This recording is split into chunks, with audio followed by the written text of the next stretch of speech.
Merci à tous d'être parmi nous et bienvenue à cette conférence internationale de l'Institut Schiller de Chine. Nous allons maintenant entendre Chen Xiaohan, qui fait partie de l'Association pour la paix et le désarmement de l'association chinoise, qui va parler du futur partagé de l'humanité. Je lui laisse la parole. Chère présidente Helga Tseplarouche, chers amis, tout d'abord, je voudrais vous présenter à tous mes chaleureux compliments. C'est un plaisir pour moi de participer à cette conférence internationale organisée par l'Institut Schiller. Le monde d'aujourd'hui subit des changements majeurs et une grande pandémie, inédite depuis un siècle. Avec la rivalité intense et compliquée entre les grandes puissances et l'escalade des problèmes régionaux, le monde est entré dans une période de nouvelles turbulences et transformations, et l'ordre international est confronté à de graves défis. Dans ce contexte, l'initiative lancée par la présidente Helga et par l'Institut Schiller avec cette conférence est très importante. Je pense que la conférence d'aujourd'hui sera très productive et fructueuse pour examiner la situation internationale et explorer des idées pour construire ensemble un monde meilleur pour tous. J'aimerais profiter de cette occasion pour rendre hommage à la présidente Helga et à l'Institut Schiller qui, depuis des décennies, s'efforcent de promouvoir les échanges culturels, la compréhension mutuelle entre les différents peuples, ainsi que le développement commun du monde. En ce qui concerne la situation internationale, la crise en Ukraine, qui a un impact sur le monde entier, est en effet profondément bouleversante. Et plus important encore, elle nous pousse à une profonde réflexion. Je me rappelle clairement que certains stratèges occidentaux, dont George Kennan, Henry Kissinger et George Mearsheimer, avaient tous tiré la sonnette d'alarme sur ces crises il y a quelques années. Mais malheureusement, nous y sommes. La leçon est douloureuse et profonde. Et la cause réside dans les contradictions en matière de sécurité régionale qui ont fermenté au fil des décennies. Une solution fondamentale consiste à tenir compte des préoccupations légitimes de toutes les parties concernées en matière de sécurité. La Chine encourage l'Europe à jouer un rôle de premier plan et soutient l'Europe, la Russie, les États-Unis et l'OTAN dans leur dialogue pour faire face aux tensions qui se sont accumulées au fil des ans et trouver des solutions. Afin de construire un cadre de sécurité équilibré, efficace et durable en Europe. En tant que membre permanent du Conseil de sécurité des Nations Unies et grand pays responsable, la Chine continuera à faire entendre sa voix, à proposer des initiatives et à prendre des mesures pour mettre fin à la guerre et à sauvegarder sérieusement la paix et la stabilité régionale et mondiale. Chers amis, face aux nouveaux défis mondiaux, la société humaine se trouve une fois de plus à un moment historique critique.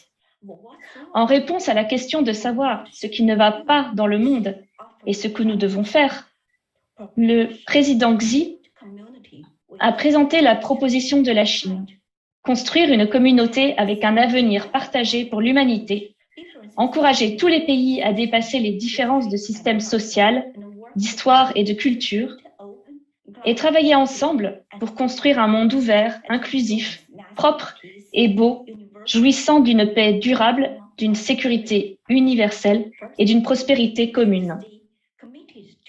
Premièrement, nous devons rester engagés dans la construction d'un monde de paix durable par le dialogue et la consultation. Nous devrions sauvegarder conjointement la paix et la sécurité mondiale, abandonner toute forme de mentalité de guerre froide et d'hégémonisme. Les pays doivent se coordonner sur un pied d'égalité et résoudre les différends sur la base du respect mutuel. de manière à favoriser un nouveau type de relations internationales fondées sur le dialogue, la non-confrontation et la non-alliance. Deuxièmement, nous devons construire un monde de sécurité commun grâce à des efforts conjoints. Nous devrions opter pour une sécurité commune et coopérative plutôt que pour une sécurité unilatérale et absolue. La sécurité d'un pays ne peut être compromise au détriment de la sécurité des autres, et la sécurité régionale ne peut être garantie par le renforcement des blocs militaires. Nous devons nous prémunir contre toute tentative de nouvelle guerre froide et créer une architecture de sécurité caractérisée par l'équité, la justice, les efforts conjoints et les avantages partagés. Troisièmement, nous devons construire un monde de prospérité commune grâce à une coopération gagnant-gagnant. Nous devrions promouvoir un développement ouvert et inclusif. Les sanctions et la mondialisation économique ne doivent pas être utilisées comme des armes. Les pays doivent travailler ensemble et renforcer la coordination des politiques pour éviter le protectionnisme. Nous devons défendre une économie mondiale ouverte, inclusive et équilibrée afin que tous puissent en bénéficier. Quatrièmement, nous devons construire un monde ouvert et inclusif grâce aux échanges et à l'apprentissage mutuel. Nous devons promouvoir les valeurs communes de paix, de développement, d'équité, de justice, de démocratie et de liberté, et ne pas permettre à une civilisation de l'emporter sur une autre. Des personnes issues de civilisations, de systèmes sociaux et de voies de développement différents pourraient s'inspirer les uns des autres pour réaliser des progrès communs. Cinquièmement, nous devons rendre notre monde propre et beau en poursuivant un développement vert et à faible émission de carbone. Nous devons relever ensemble les défis environnementaux en poursuivant un développement équilibré et durable. Les pays doivent suivre le principe de la responsabilité commune mais différenciée, saisir l'occasion de travailler ensemble pour lutter contre la pandémie et préconiser une production et un mode de vie écologique et à faible émission de carbone afin de faire progresser le programme de développement durable des Nations Unies à l'horizon 2030. Chers amis, comme l'a souligné le président Xi Jinping, au milieu d'une crise mondiale, les pays ne sont pas sur plus de 190 petits bateaux, mais sur un grand bateau, avec un avenir commun. Ce n'est que lorsque les nations se serrent les coudes et ne se tournent pas les unes contre les autres qu'elles s'encouragent mutuellement et ne cherchent pas à se jeter la faute que nous pourrons relever les défis d'aujourd'hui et nous diriger vers un avenir plus radieux. Face à l'instabilité de la situation internationale, la Chine poursuit une nouvelle vision de la sécurité commune, globale, coopérative et durable. Elle adhère au règlement politique des points chauds régionaux et joue un rôle constructif dans le maintien de la paix et de la sécurité internationale. Face à la lenteur de la reprise de l'économie mondiale, la Chine poursuit le concept de développement commun et promeut une coopération de haute qualité dans le cadre de la construction de la ceinture et la route, qui est verte, ouverte, propre, de haut niveau, durable et bénéfique pour le peuple. Face aux difficultés complexes de gouvernance, la Chine a participé activement à la construction de systèmes mondiaux pour le climat, l'environnement, la santé et la gouvernance numérique.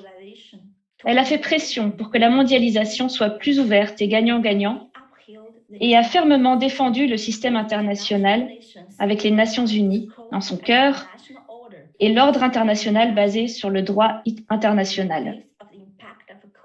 Face à l'impact de la COVID-19 sur le programme 2030 de l'ONU pour le développement durable, la Chine a proposé une initiative de développement mondial appelant tous les pays à agir et à injecter un nouvel élan dans la mise en œuvre du programme 2030.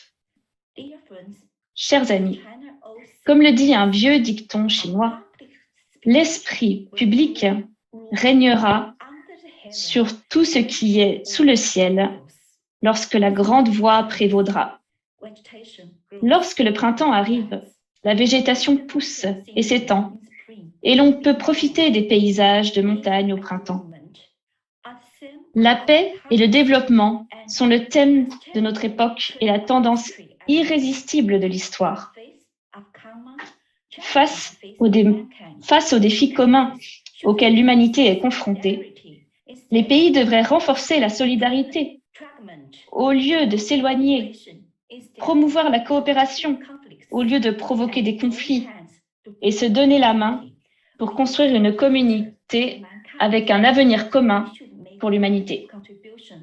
Nous devons apporter des contributions positives au règlement politique des questions internationales et régionales et au maintien de la paix et de la stabilité dans le monde.